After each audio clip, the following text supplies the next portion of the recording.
Hello and welcome back to the channel and to a follow-up video to my previous one on the KR Models GT3. Now I've never had a new engine cause me so much grief. Well, I was going to say grief, more like throw so many conundrums at me that I need to sort out. Now you might remember in the previous video I had a few derailing problems, and they continued, and it was repeatable and always in the same place on two different sets of points, and then on a random straight bit of track it would derail every time. So rather than blame the loco, obviously it sounds like you've got to look at the track. So I cured the ones on the points by filing some of the plastic frog down on both sides of the frog in the middle of the points. That cured that, and the random derailment on a piece of straight track, I just changed the piece of straight track. I still have no idea what was wrong with that piece of track. It looks fine to me. So you can blame my crappy track, apart from the fact that all the other locos I've got, and I've got quite a few, none of them or any of the rolling stock derails in those places at all. So points to maybe the back to back on this engine are a bit tight. Unfortunately, I can't find my gauge to measure it. I've looked everywhere for it and it's disappeared. So now it runs nicely, doesn't derail any more than anything else does, and it is beautifully smooth, as I'll demonstrate, although we absolutely did this before. And because it can be trusted to do laps, it is now fully running, both loco only and with a load.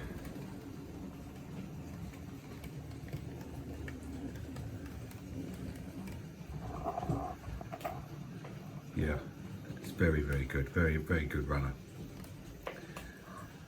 Now the other thing I mentioned in the previous video was the lights. I couldn't work out whether the lights are working well. The front lights and the rear lights are absolutely fine. The rear lights are directional. I can't remember if the front ones are, but they do work. How prototypical it is to have them all light up, I have no idea, and quite frankly I don't care. They look pretty good. Now the cab light doesn't work, and because of the price of this, I was actually prepared to send it back, because it says on the sale page at Rails that it has internal lights. So what I did was I sent an email off to KR Models, and actually the main man, Mr. KR, emailed me back and said that due to complaints from rivet counters when the first batch came out, they've actually disabled the cab light on DC, that is. So rivet counters sport it for everybody else. Something I think happens quite a bit actually. Yeah, so it's disconnected. So I have asked if it's, you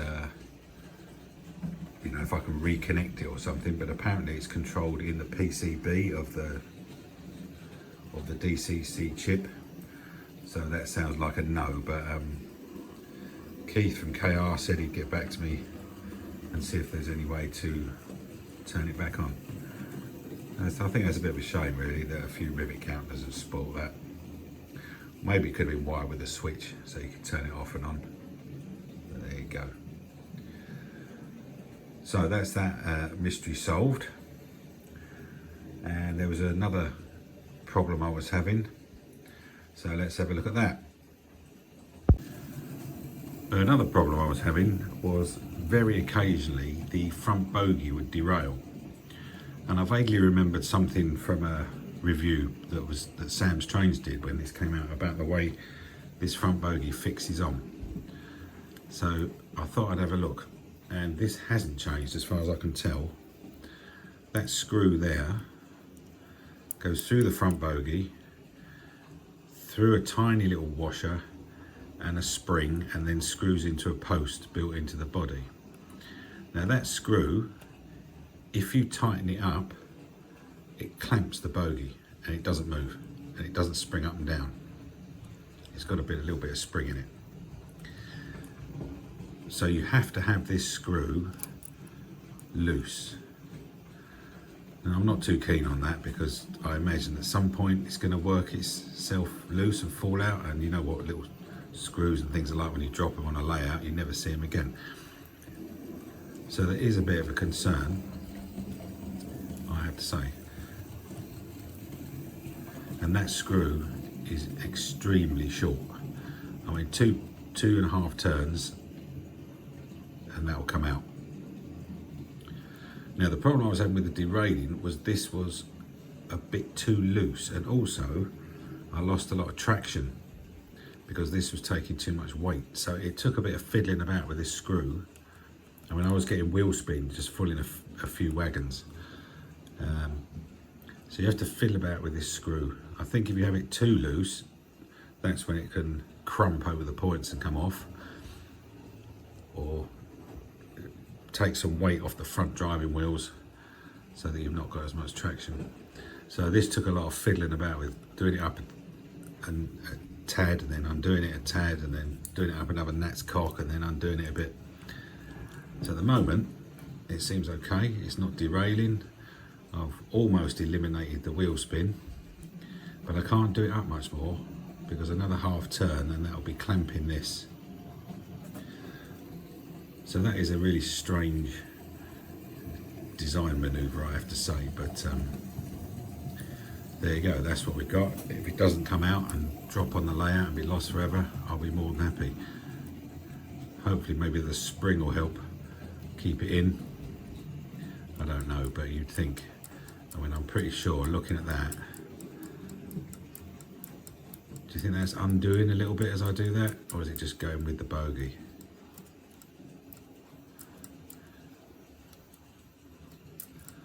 Yeah, I think just looking at that top part of the Phillips thread there is actually undoing, or maybe doing up as I'm twisting that, undoing. Yeah, it definitely has. There's much more spring in it. So that's undone just by me doing that. So before I forget, I'm going to do it back up.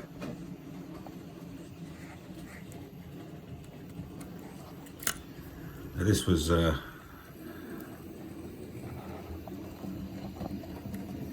something you would sort of hope they could have fixed.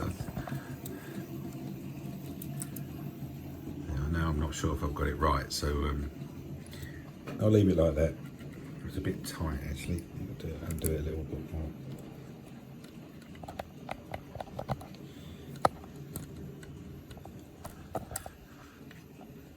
It's really difficult doing this through a viewfinder. I'm just going to undo it a tad.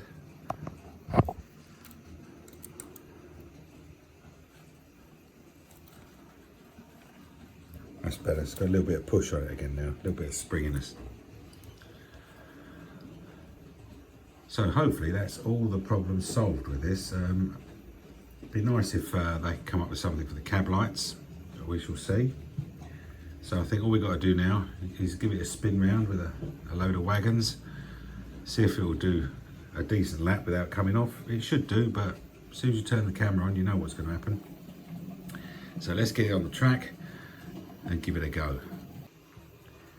So here we are down the track, ready to give it a test. It's put in a rake of box wagons from Hornby and Wren, I think. And they're not the freest rolling, some of these, especially these 6-wheeler at the back.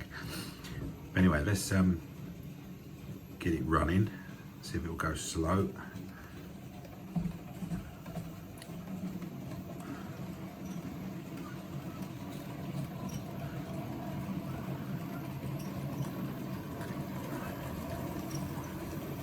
Yeah, there she goes. There's the little Planet Industrials engine there. I'd love to know if they're ever going to do any more. So it's coming down the back. One of its derailing places was over there on that slight S-bend.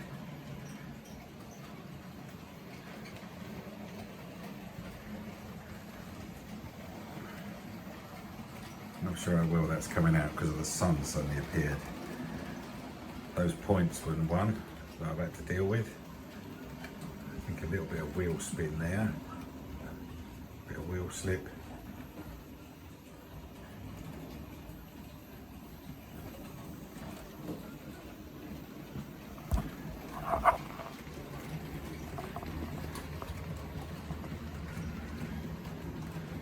Just give it a little bit more juice.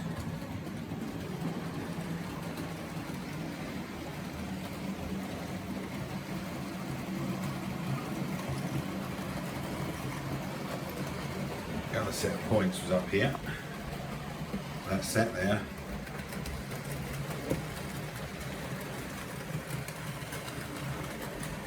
Yeah, that's fine now. That's straight. And those points here.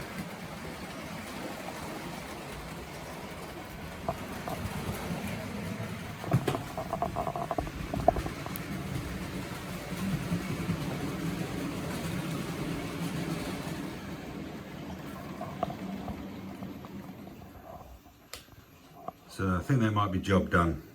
I do recommend these, but it might take a bit of faffing about, and it is, above all, a really excellent runner and an interesting thing to have on your layout.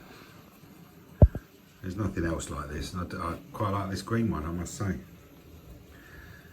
So there you go, that's my final thoughts on the GT3 from KR Models, and the problems it's caused me and how they've been sorted out.